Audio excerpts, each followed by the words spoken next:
Hello, welcome to Lemon Studios, where we talk anything and everything entertainment. I'm, of course, the Lemon himself, Zeke Lamone, and this is my review for Monday Night Raw of July 29th, 2024. But before we get into that, let's get the house clean out of the way, shall we? I'm going to leave a like. Comment below, let me know your thoughts on this week's episode of Raw, and of course, hit that subscribe button as it helps me grow into my YouTube career. I would greatly appreciate it. Now, out of the way, let's get into the review, shall we? So, this was the final go-home show until SummerSlam. The Raw storylines have been absolutely stellar. It did feel like we hit a peak last week. So now what are we going to do for the final show of Raw?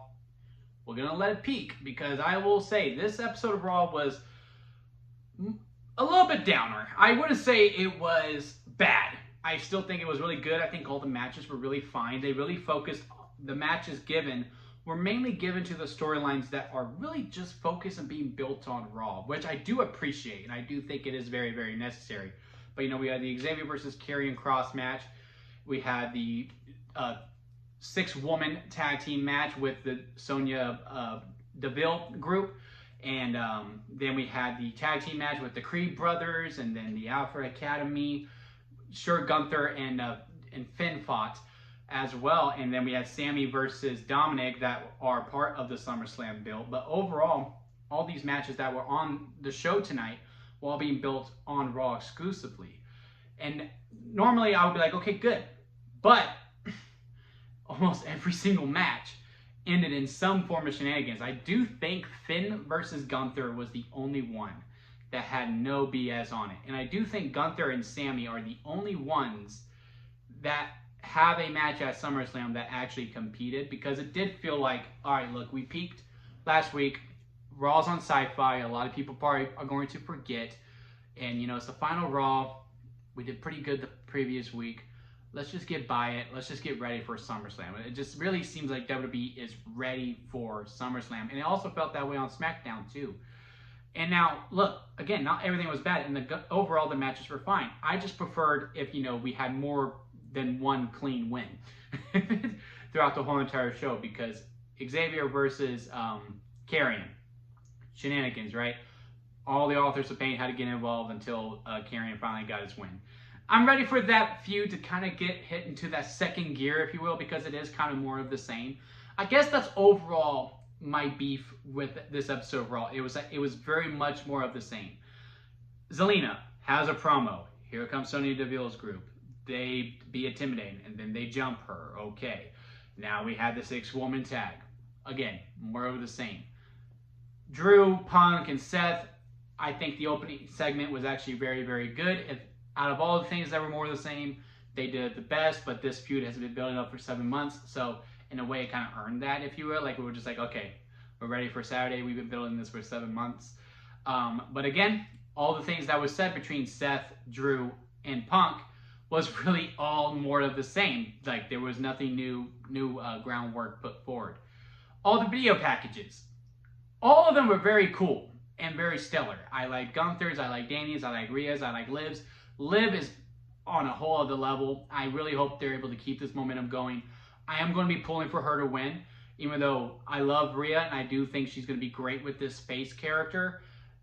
Liv's on the run of a lifetime right now, and I just think her losing kills all that momentum, so I am pulling for her, and I did really like her video package. I like Braun Breakers as well. I like Sammy's rebuttal to that video package. Again, all of the promo work I very, very much enjoyed. However, besides really Braun Breakers, it was all more of the same. Damien talking about, hey, you were privileged life, and you know, anything you wanted, you got. And I actually did really dug the line, even though it was super cheesy. But again, I'm a sucker for a class storyline. He goes, you say street trash, you say street trash, I hear Puerto Rican badass. I was like, I like that. That's super cheesy and on the nose, but I love it. I just love it. But again, more of the same. Gunther again, Damien, you're street trash. Finn Balor, I used to respect you, but now that you hang out with Damien, you're street trash as well. Okay? Again, Gunther's kind of saying the same lines, but again, a storyline of classes is always going to get me going and really tug on my heartstrings pretty well. Liv talking about she's going to complete the revenge tour. Screw you, Dominic. Rhea's like, Liv, you ain't going to do nothing. I'm going to get my revenge. If anything, we're on the same level. Blah, blah, blah, blah, blah. Again, more of the same, because it did feel like we peaked last week on Monday Night Raw. Now, some of the things we did move forward, I did like what we did with the Sonya Deville storyline. I am liking how we are starting to showcase the women more, and we're starting to give them more time. Because, hell, I think even 2 weeks ago, this 6-woman tag probably would have gone 3 minutes. And every set of women would have got a minute each to showcase their stuff.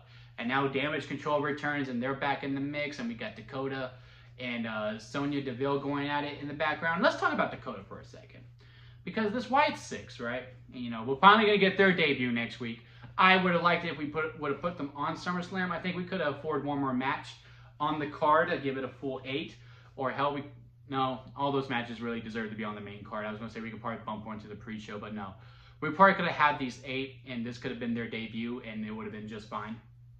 But, you know, the 7 that we got is going to be good. The Wyatt 6, you know, they're having their debut next week, and they made it very clear. If you disrespect family, we are coming for you. And when Dakota was cutting her promo, you see the Wyatt symbol in the background. Or at least I think it's the Wyatt 6 symbol. So is Nikki Cross or Sister Abigail? Because they didn't make it clear that it was Nikki Cross. Everyone else in the Wyatt 6 has been identified. Besides her. Because they even said, look, it's Dexter Lumis, it's Joe Gacy, and it's Eric Rowan. And Adam Pearce is like, yeah, I know. So we know it's Bo Dallas, and we know it's those 3. They have yet to say Nikki Cross's name. And also on Nikki Cross's video, they didn't say her name. They're like, oh, that's some weird girl. So I think Nikki Cross is dead, and now it's just Sister Abigail completely.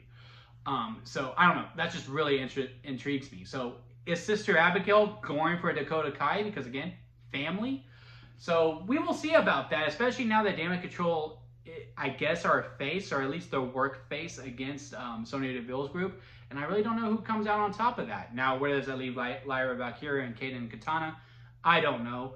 Now, this Rhea versus Liv feud, I do think is going to go on until Bad Blood, because I do think we're going to get 2 Hell in a Cell matches at Bad Blood. I think Liv and Rhea deserves one. I think that's a blood feud that deserves to be ended inside the cell. And then we got Punk versus Drew. That will be the other one. I'm just glad, because usually when we do, hey, we're going to have a Hell in a Cell. Hey, we're going to have War Games. Hey, we're going to have whatever, right? Elimination Chamber.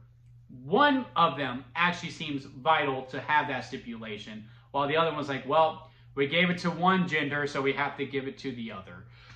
In this case, no, both of these storylines really do deserve to have the cell. So I really am happy that we are going to be getting that, because I do think we are getting 2 Hell in a Cell matches at the show. Now, once that's over, maybe Lyra Valkyria works Liv, because I know they have been plotting those seeds a little bit. But I just hope Lyra is not lost in the shuffle once Damage Control takes over. And Kaden and Katana, they're probably going to get lost in the shuffle, because sometimes Triple H just forgets they're there. That's how it is. But again, overall, I am glad that we are giving the time and development to the women, and we're actually giving them time to really develop. And I really hope this does get to continue on. But yeah, overall, again, just to wrap this up, this Raw really did feel like a little bit of a filler. This just really felt like, okay, let's get past the show just so we can get to SummerSlam. I am curious to see how this go-home show of SmackDown goes, because maybe they flip SmackDown a little bit where it's like, okay, we're going to pass time since it's pre-taped, and then once we're back in Cleveland, we'll get the noise going again. But still, overall, I'm looking forward to SummerSlam. Again, this episode of Raw wasn't bad. It was just fine. And it just wasn't at the level that I have come to used to when it comes to Raw. But I do think post-SummerSlam, we are in really good hands with WWE. But let me know what y'all thought of it. Maybe y'all saw it differently. Like, no, Zeke, I think this was a great episode of Raw. And tell me why in the comment section. If you did like this video, hit that thumbs up. And thank you for staying this long. I do greatly appreciate it. And hit that subscribe button, because I am trying to grow into my YouTube career. And until next time, guys, I see you here at Lemon Studios.